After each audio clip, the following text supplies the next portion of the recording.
All right, so I'm at my favorite roundabout, uh, and I have no idea what I'm going to talk about. I'm going to let the universe bring me something or inspire me somehow, give me a sign, and we'll see. We'll see what happens in this beautiful now moment.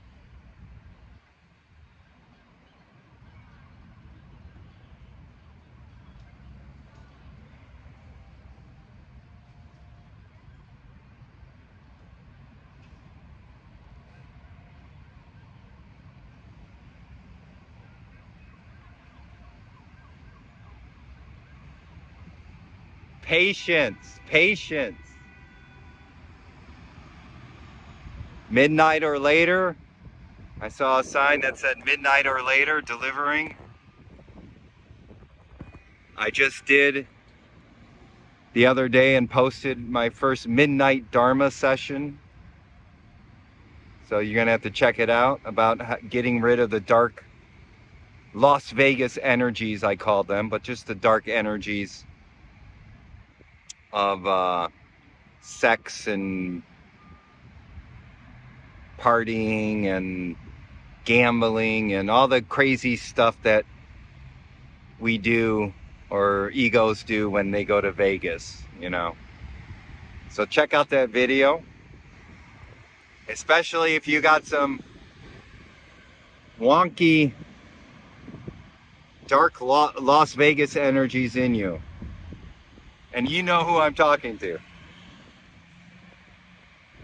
We all do, one way or another, you know. We all do. That's what's, you see midnight or later, there you go. There you can see the sign on there. Um, and that's, you got to be honest with yourself. I guess that's what's coming up. You got to be honest with yourself, and it's hard to. I know. I mean, there were many times where I wasn't honest with myself, even after my awakening, especially before my awakening. I wasn't honest with myself, and I wasn't honest with the world. I mean, of course, I was honest much of the times, but there were a lot of times where I deceived myself and deceived others. Okay. But also, when you go on the spiritual path, even after my awakening, I still kept those um, bad habits of deceiving myself and, you know, deceiving others at times. Still, it got less and less.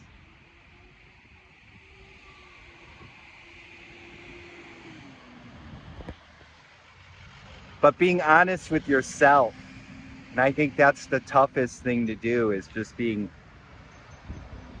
for most people, we deliver for you, post office. So when you're honest with yourself, then source can deliver guidance and wisdom and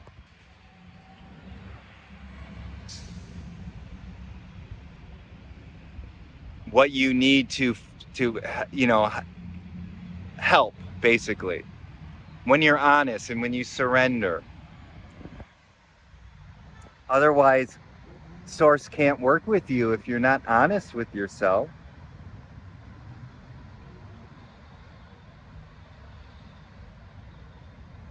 for the most part. I mean, we compartmentalized. I guess that's a good word too. So maybe we're honest with certain parts of ourselves, but we're not honest with certain parts of ourselves. So it's a evolving thing, you know. But as you continue on the spiritual path, you become more honest with yourself. Say, hey, wow, you investigate more and you're like, hey, wow, I'm really, I'm not acting as well of a person as I could be. getting a little windy out here. You could see the trees in the background kind of blowing.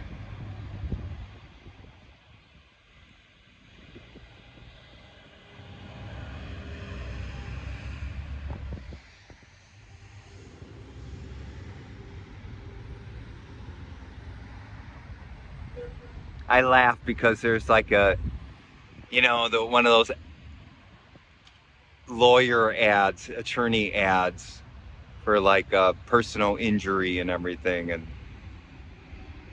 this lawyer wins. He wins your cases, winning at all costs.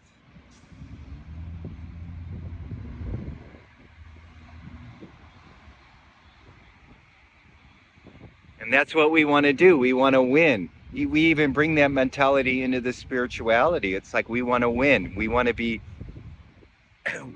winners. We want to be tough. Being honest with yourself is being vulnerable, and it feels like you're losing.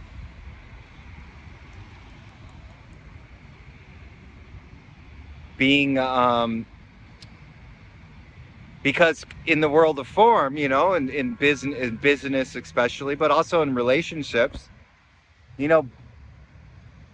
being honest doesn't work a lot of the times, and we get in habits. We get in these habits that we learn in childhood and teenage years or whatever, that honesty is not the best policy. Sometimes it is, but many times it's not, right? And especially we get hurt. We're like being honest, like you're in a teenage relationship, in your teenage years, whatever, your first couple relationships, right? And maybe you're somebody who's being honest, and your heart is broken, or you get deceived or betrayed, or whatever, and we are all of it. I mean, we are some people like to play the victim card all the time, and yes, some people are victims more than others, but we all play the role of the victim and the perpetrator and the rescuer. Okay, that holy trinity. I did doing the or unholy trinity. I'm sorry, unholy trinity of the victim, and then the perpetrator and the rescuer, because we've all been a victim, we've all been a perpetrator at some point. I mean, meaning we've all hurt somebody or did something unskillful or whatnot, and hurt other people's feelings or did things just for us. And we've all helped people out at one time or another. Some more than others, obviously. I mean, some have played, the bully role, the perpetrator role, more than the victim role, and some people have played the victim role more than the bully role. But we've all played those roles, because we all want to win. We all want to win, and so and a lot of that winning. So we get hurt, and we see other people who are being dishonest or not being honest with themselves or honest with others, yet they seem to be winning, quote unquote.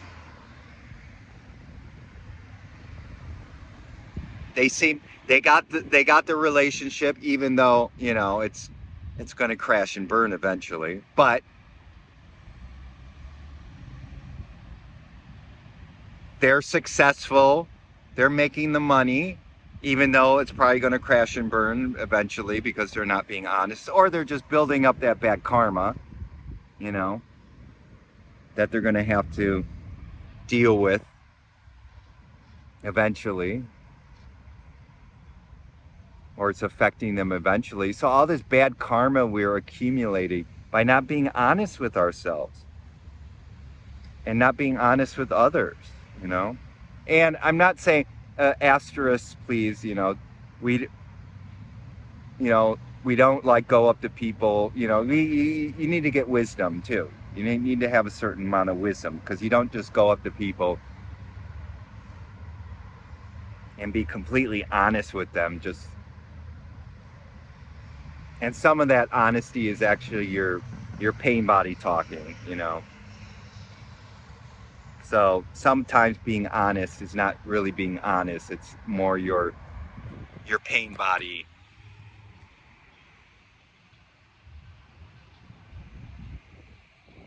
God, I'm just being honest with you. You're kind of a jerk, or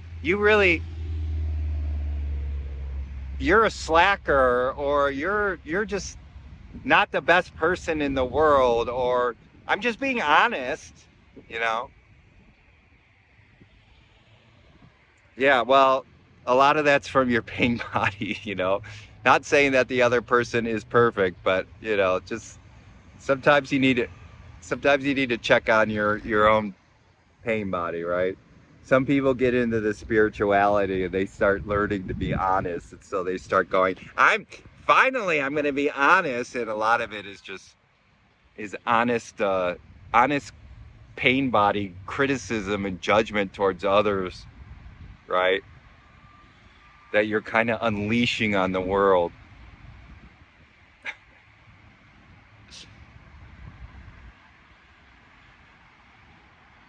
So this yeah, so there's a lot of stuff that you need to traverse and you need to learn and grow. Just being honest with yourself. And being honest with yourself takes courage and also compassion towards yourself. Because when you're really honest, I remember when you're really honest with yourself. I remember being honest with myself for the first time 20 years ago, you know, 19, 18 years ago, whatever, when I really started on the path and really like doing introspection. Yeah, it was hard. It was hard because I was like, wow, I kind of was a douchebag at times. And it felt bad that I wasn't really a loving person, or if that I could be mean or selfish and whatever. Oh, I'm this great spiritual person. No, no, you're not. You're kind of a douchebag, right? You're kind of being honest with yourself. So, and it kind of hurts, especially for somebody like me who never really had self uh, introspection before. Not much. Who and I never really had emotional intelligence until I had my awakening. I didn't start learning emotional intelligence until I was in my mid 30s. Some of you out there are in your teens and 20s and whatever are learning emotional intelligence and being introspective. And that's great. you know but that's something that we need to learn.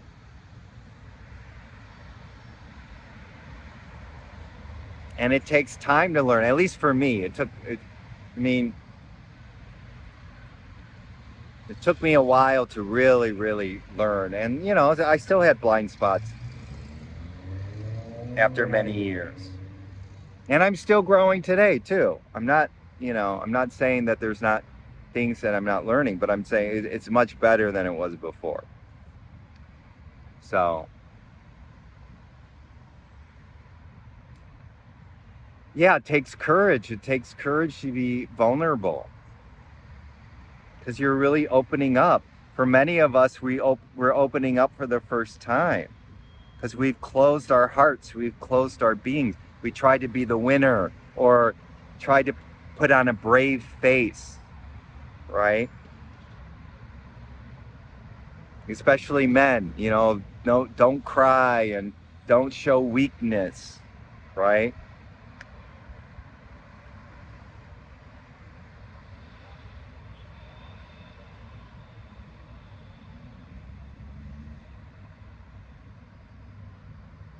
Don't show flaws. Be tough all the time, you know. So we have this mentality of doing that all the time, and we repress things, and we don't open our heart. We close ourselves off just to win because we see the world doing. We see other men and women can do this too, you know, because a lot of women are, especially in the business world and so forth, are adopting a lot of masculine energy, right? So it's there's women doing this too. They're closing off their heart. They're closing off their femininity, you know. So when we get into the spirituality, it's very hard for a lot of men and some women who have closed off their femininity to open up to the See, there you go. That's that car, that sort of monster car with the loud thing. That's a very masculine energy. Rawr, rawr, rawr. And both energies have their beauty too. I mean, divine masculine in a divine way is beautiful and needed and loved and cherished and should be. And divine feminine too is beautiful and loved and cherished. Each has its. We have that yin and yang.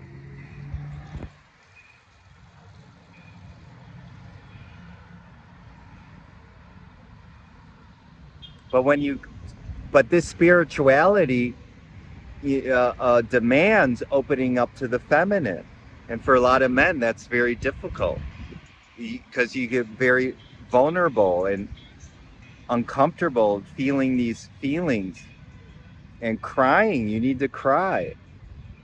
And I remember a couple years or so on my path when I realized that I was holding a lot in, and I started opening up more.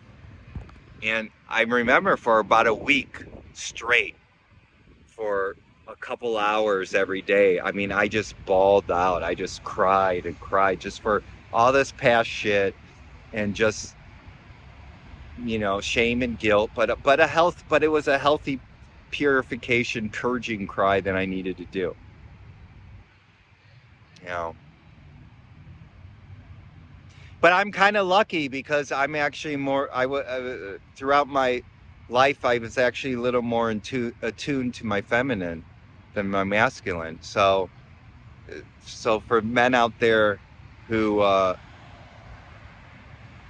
it could be much more difficult. So for men out there and some women who have become sort of hardened by by denying your feminine energies and embodying a more masculine energy to be a winner, to be successful in this life, for whatever reason, you know, or a lot of this happened in childhood or early, you know, teenage years and stuff like that.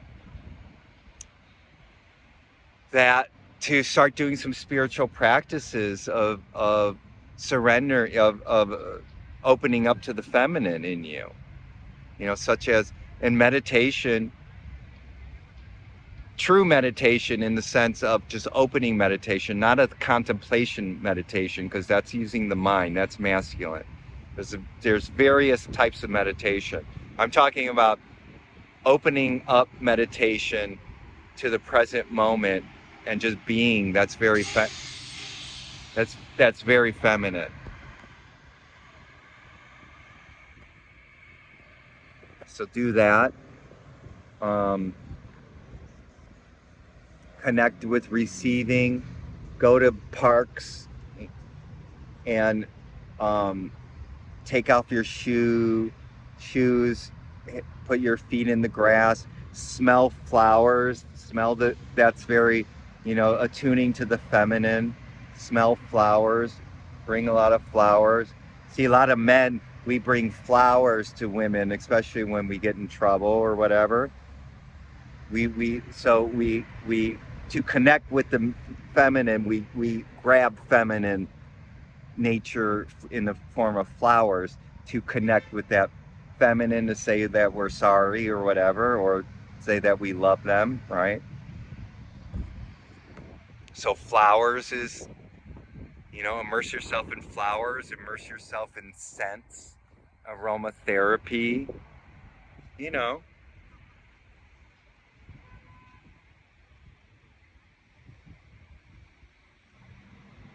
receive, get in receiving mode, being receptive, be more receptive. A lot of masculine energy is doing, a lot of do. So you might want to stop that for a little while and just be on the receiving and just receive the world, receive the world.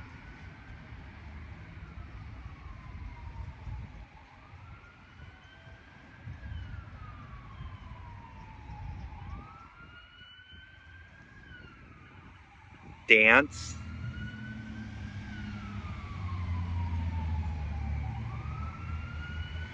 Yeah. Whenever I do these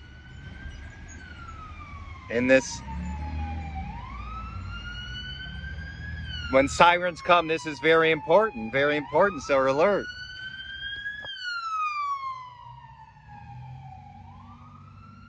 Alert, alert. It's the police. So hopefully everything's okay.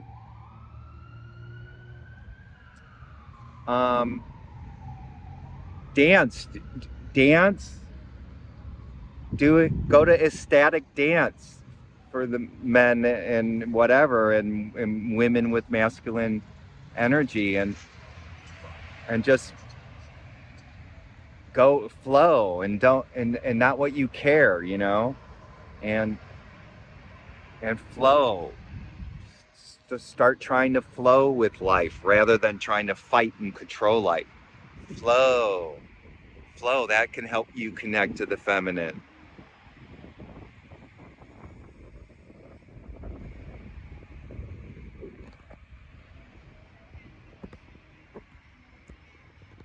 Do devotional practices.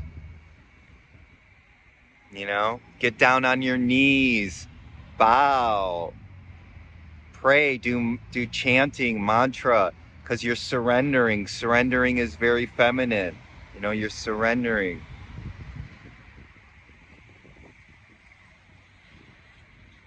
You're giving up the will, your open up like the lotus, you see? This is very masculine. Rah, rah, rah. And we need, at times we need that, but to really open up to the divine, you need to open up. To open up the divine, you need to open. So open your heart. Do some heart chakra uh, healing or meditations. Go on YouTube. I do this all the time. I watch chakra healing or chakra meditations, where they have like chakra music, like, chakra music. I don't know. you, but it's like a frequency that helps you open up your heart. Okay.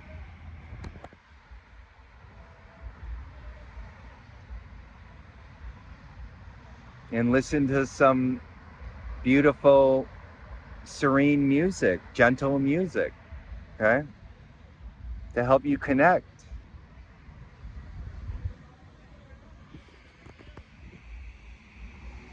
And you're not going to lose the mask. You always you go back, but I think some men or women with the masculine energy think, oh, I'm going to lose my edge. You might lose a little, but that's, trust me, that is not because a lot of that is still ego.